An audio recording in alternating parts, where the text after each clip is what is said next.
Hello everyone. मुझे पता है आप लोग पॉलिटिकल साइंस के लिए बहुत अच्छी प्रिपरेशन कर रहे होंगे, तो चलिए पॉलिटिकल साइंस के लिए मैंने हिंदी का जो पेपर डाला था उसी को मैं इंग्लिश के साथ लेकर आया हूँ।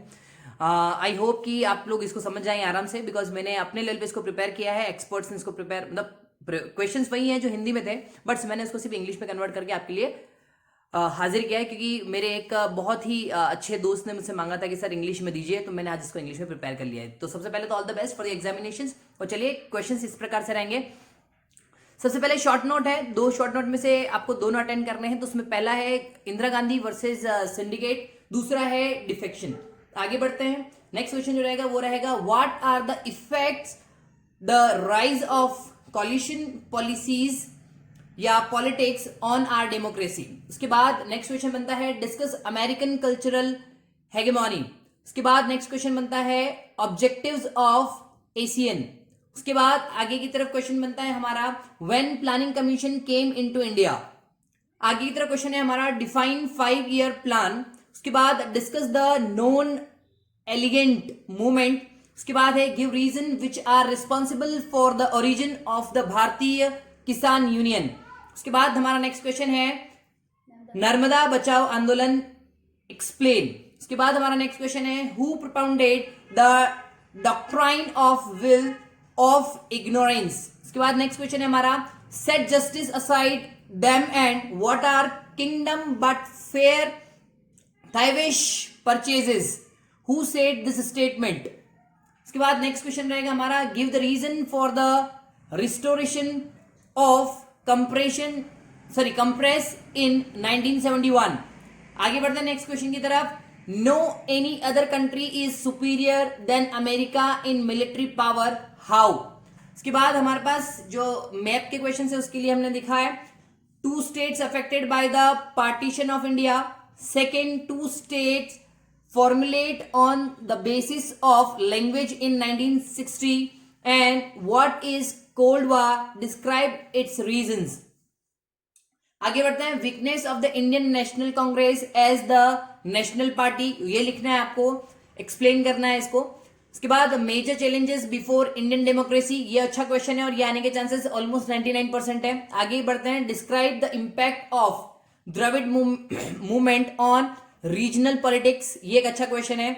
Next regional movement in Indian politics, ये एक बहुत अच्छा क्वेश्चन है, इसको भी आप दिमाग में रखें। व्हाट इज टेररिज्म, ये एक लॉन्ग क्वेश्चन बन सकता है, इसके ऊपर बहुत सारी चीजें लिखनी पड़ सकती है आपको। आगे बढ़ते हैं when Bangladesh came into existence, ये आपका एक छोटा सा क्वेश्चन हो सकता है। उसके बाद when state reorganisation commission was held, ये एक शॉर्ट क्वेश्चन हो सकता है। उसके बाद मैच द फॉलोइंग, मैंने आपको ऑलरेडी बताया था मैच द फॉलोइंग सारा एक कंसेप्ट आया हुआ था, तो वो भी एक बार हमने कर लिया है। तो उसमें ऊपर Tashkent agreement, Shimla agreement, unification of the Germany, Cuba crisis, end of the cold war and declaration of the Panchsheel जो है उसका कंसेप्ट है, तो ये आप अच्छे से देख लें। नेक्स्ट हमारे पास व्हेन स्टेब्लिश योजना आयोग एंड नीति आयोग, ये एक अच्छा क्वेश्चन है। When establish the European economic corporation, ये अच्छा क्वेश्चन है। ये सब शॉर्ट क्वेश्चंस हैं। उसके बाद नेक्स्ट है आवेन held Rio Kyoto protocol and the Aten summit in Earth summit, इसके ऊपर एक क्वेश्चन है आपका एक्सप्लेन द आइडियोलॉजी ऑफ भारतीय जनसंघ, ये एक बहुत अच्छा क्वेश्चन है। उसके बाद name the proponent of integral humanism, ये एक अच्छा क्वेश्चन है, इसको आप जरूर देखें। When signed Tashkent and Shimla agreement, ये शॉर्ट क्वेश्चन है। Who is called milkman of India.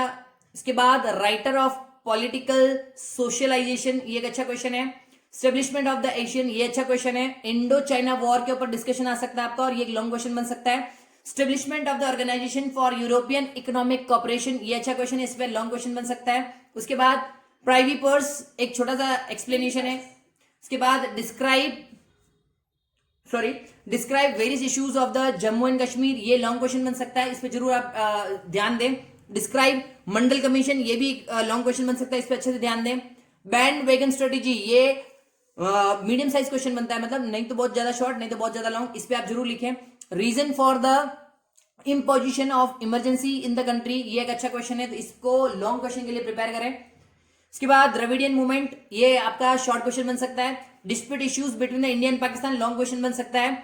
Main reason of disintegration of Soviet Union, ये लॉन्ग क्वेश्चन बन सकता है. What are the main challenges of the India at the time of independence, ये long question बन सकता है. Describe the secessionist movement in the Indian politics, ये अच्छा क्वेश्चन है. इसके बाद explain role of Nehru in the formulation of foreign policy of India, long question बन सकता है इसके ऊपर.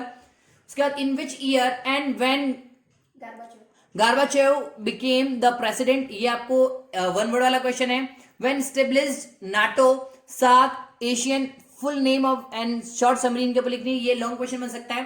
विजन 2020 पे आपको शॉर्ट नोट लिखने के लिए आ सकता है. What form of government was adopted by Maldives after 1968, इस पे आपको 100 वर्ड से आसपास आंसर आ सकता है. ऑपरेशन फ्लड, ये आपके लिए शॉर्ट क्वेश्चन हो सकता है. शॉक थेरेपी अफेक्टेड या affect on the Russian economy, ये एक लॉन्ग क्वेश्चन बन सकता है. Hole in ozone layer, hole in ozone layer का मतलब डिप्लेशन ऑफ ओजोन लेयर, ये अच्छा क्वेश्चन बन सकता है. दलित पार्टनर्स जो है वो अच्छा क्वेश्चन बन सकता है. सॉरी, दलित पैंथर्स, ये अपने ये अच्छा क्वेश्चन हो सकता है. Characteristics of the Bharatiya Kisan union. उसके बाद explain the challenges facing democracy of Bangladesh, ये लॉन्ग क्वेश्चन बन सकता है. ग्लोबलाइजेशन को एक्सप्लेन करना छोटा क्वेश्चन है, बट इसको आप एक्सप्लेन करके लिख सकते हैं अच्छे से. लैंड रिफॉर्म्स आफ्टर इंडिपेंडेंस, ये अच्छा क्वेश्चन है, लॉन्ग क्वेश्चन में आ सकता है. उसके बाद शॉर्ट नोट के बाद हम लोग ये सब चीज डिस्कस कर चुके हैं. तो ये था आज का हमारा कंप्लीट पॉलिटिकल साइंस का कंसेप्ट. इसमें हम लोग ये देख सकते हैं कि आप इन सब चीजों को बहुत अच्छे से प्रिपेयर कर लें और आई होप आपका पेपर बहुत अच्छा हो. All the best and keep watching इकोजेड for the next guess papers. All the best.